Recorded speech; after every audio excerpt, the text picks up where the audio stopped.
Hello, and welcome to part 3 of a series of talks about the essence of storytelling given by DreamWorks story artist Jeff Biancalana. In part 3, Jeff and the group of teachers have just watched 2 short films, Father and Daughter and Munro, and are about to compare them and apply the story spine. For an explanation of what story spine is, please go back and watch part 2. If you have not yet watched the 2 short films discussed in this video, we have provided links in the description below. So, 2 really different films, right?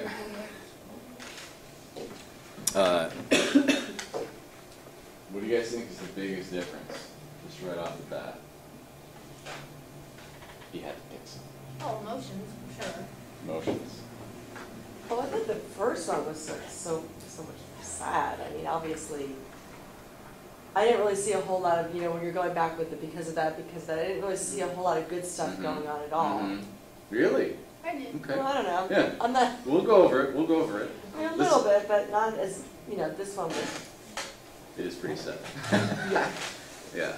So tonally, very different, right? Emotional. The emotional quality of the first one is definitely more dramatic, and the second one is more comedy. I have a feeling that there's probably a lot more going on in Munro that I'm not even getting just because it's a little before my time, and I have a feeling, and I haven't watched it as much as Father and Daughter. There's probably some stuff in there that's going over my head about what was going on during that time with the drafting and all that stuff.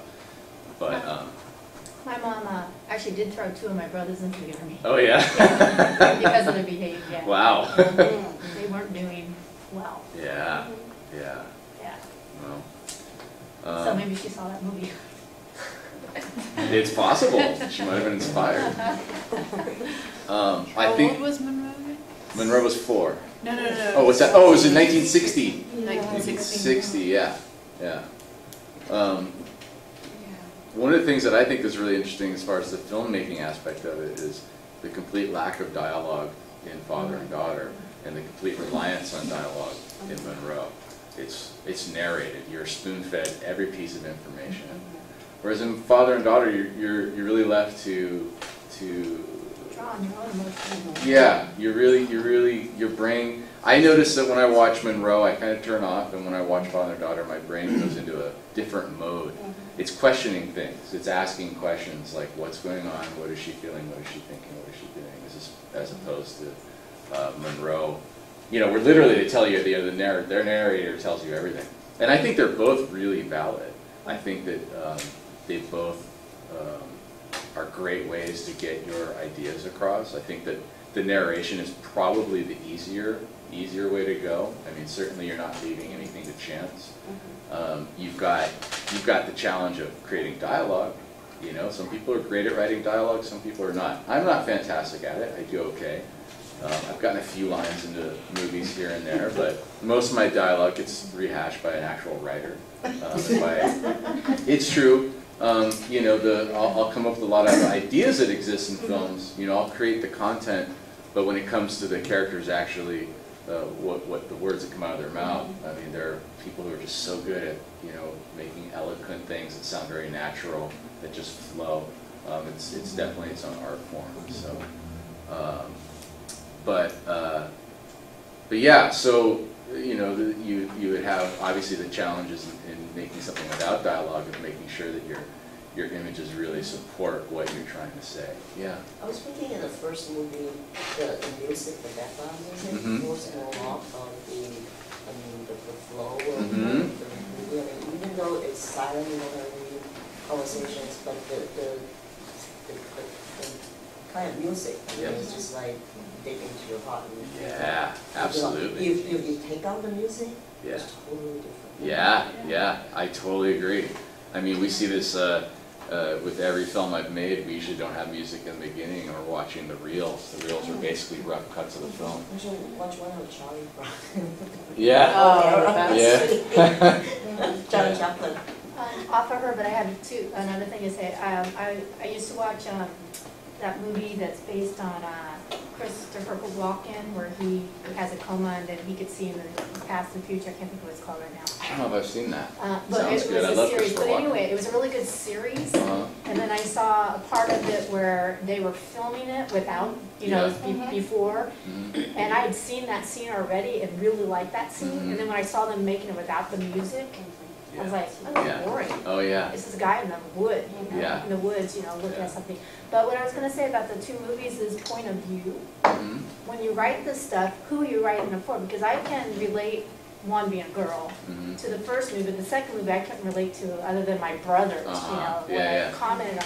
I was not really interested in him at all until he would keep saying I'm poor. Yeah. That's the only thing I was interested in. And I could Yeah. see how that point of view is, again, adults, you know, just not even seeing the kid. Yeah, yeah. It's just adults going about their day and, Uh-huh. you know, and the kid's invisible. Yeah, yeah. Where the daughter, she's the main character and she's not invisible at Yeah, all. yeah. And you can feel her longing. The other kid, I don't know, so. The longing is a big part of that story, Mhm. for sure. Yeah, I kind of wish in Munro that he had only just said, I'm only four. Yeah. Like, you know, he had a couple other lines in there that I almost really couldn't even understand. He was babbling about stuff, and I thought they could have really played up that. I'm only four, like right off the bat. And I think it would have been better. I'd like to know if your kids saw that movie and how they would react to that. Yeah, yeah. You know, I would say kids would probably relate much more to Munro than father and daughter.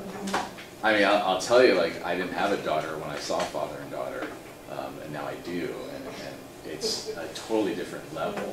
I mean, you know, look, I mean, everyone in your audience is coming from a different background, different point of view, so you're not going to hit everybody.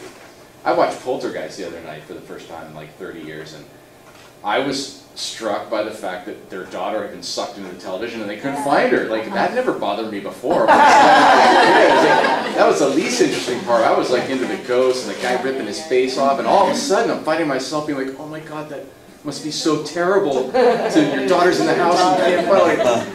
I'm like, my God, like, I mean, you know, so you go through your life and you see yourself evolve, you know, and how you react to the films that you watch. So you're never going to hit everybody.